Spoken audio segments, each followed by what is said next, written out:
ॿारो, अॼु मां तव्हांखे हिकु दिलचस्प कहाणी ॿुधायां थो। हीअ कहाणी आहे मैक्स ऐं मोली जी। मैक्स हिकु भोलो भालो मासूम एलिफेंट हो जेको हिकु ज़ू में रहंदो हो। जॾहिं त मोली ॾाढी हरकती कैट हुई जेका मैक्स जे ज़ू जे आसपास ई रहंदी हुई। हिकु ॾींहुं कुझु हीअं थियो त सुबुह जो सवेर मैक्स ओचितो निछूं ॾियणु शुरू कयूं। अशू अशू, सभिनी जानवरनि जूं अखियूं मैक्स जे निछुनि ॾियण जे गोड़ सां खुली थी वयूं। मैक्स जूं निछूं शुरू थियूं त रुकजण जो नालो ई न हो। छिके छिके वेचारे मैक्स जो बुरो हाल थी वियो। ज़ू में रोज़ जे मामूल मुताबिक़ ज़ू कीपर जंहिंखे सभई अली बाबा चवंदा हुआ, उहो मैक्स ऐं कुझु ॿियनि जानवरनि खे ज़ू जे वेझो मौजूद रिवर यानी दरिया ते वठी वेंदो आहे। उन ॾींहुं बि अली हर रोज़ जी तरह फेंस खोले ऐं जानवरनि खे रिवर ते वठी आयो। सभई जानवर ख़ुशीअ मां दरिया जे पाणीअ सां विहंजण लॻा। मैक्स बि आहिस्ते आहिस्ते हलंदे दरिया ताईं पहुतो ऐं पंहिंजी सूंढ में पाणी भरे पाणी पंहिंजे मथां हारियो। पाणी हारण सां मैक्स जूं निछूं जल्द रुकिजी वयूं ऐं हुन सुकून जो साहु खंयो। पोइ ईअं रोज़ानी थियण लॻो। सुबुह जो सवेर जीअं ई मैक्स जूं निछूं शुरू थियनि त उन वक़्त ताईं न रुकजनि जेसीं ताईं हू दरिया में पंहिंजी सूंढ नथो विझे। हर रोज़ मैक्स बेचैनीअ सां अली बाबा जो इंतज़ारु कंदो हो ऐं पोइ हिकु ॾींहुं अली बाबा पंहिंजे मुक़ररु वक़्त ते न आयो। मैक्स जूं निछूं ॾई ॾई बुरो हाल थी वियो, पर अली बाबा जो परे परे ताईं को बि नालो निशान कोन हो। इत्तेफ़ाक़ सां मोलीअ जो उतां खां गुज़र थियो त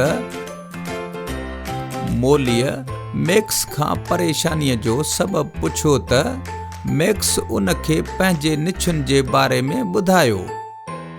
मोलीअ मैक्स खे ॿुधायो त अॼु अली बाबा मोकल ते आहे ऐं हू अॼु न ईंदो। हा, पर फेंस जे भरिसां हुन गुज़रंदे ॾिठो हो त फेंस जी डोरी ओपन हुई। मोलीअ मैक्स खे चयो त उहो जल्दीअ सां दरिया जे तरफ़ वञे त जीअं उन जे हुननि निछुनि मां जान छुटे।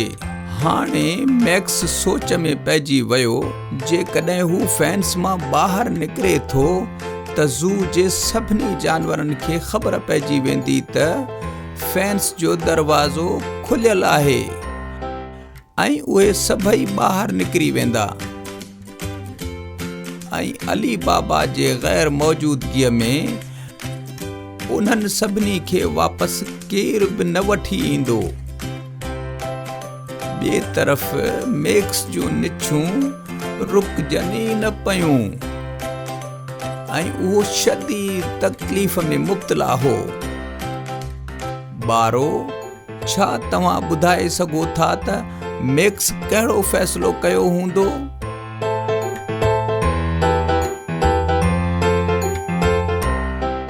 तकलीफ़ जे बावजूदु मैक्स दरिया ॾांहुं न वञण जो फ़ैसिलो कयो। छा तव्हां ॿुधाए सघो था त उन ईअं छो कयो?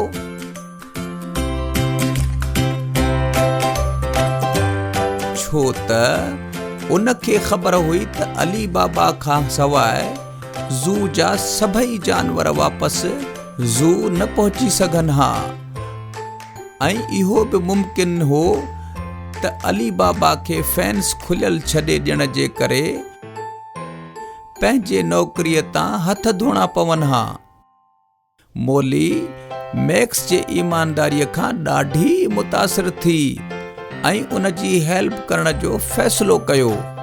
ॿारो, छा तव्हां ॿुधाए सघो था त मौली कहिड़ीअ तरह मैक्स जी मदद करे सघे थी? मौली डोड़ंदे दरिया जे तरफ़ वई ऐं सोचण लॻी त दरिया में कीअं लहिजे। अड़े, हिकिड़ी ॻाल्हि त ॿुधाइण मूंखां विसरी वई। मौलीअ खे पाणीअ खां ॾाढो डपु लॻंदो हो। मौली सोच में पइजी वई त छा कजे।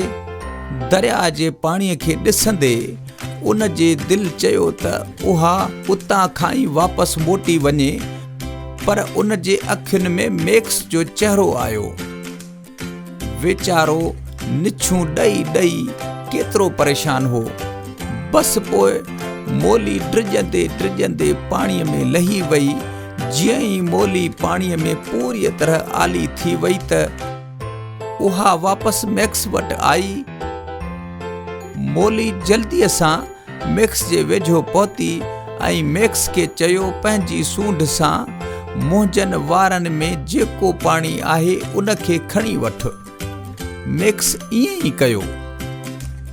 जीअं ई मैक्स जी सूंढ आली थी, उन जूं निछूं जल्द रुकिजी वयूं ऐं उन सुकून जो साहु खयों।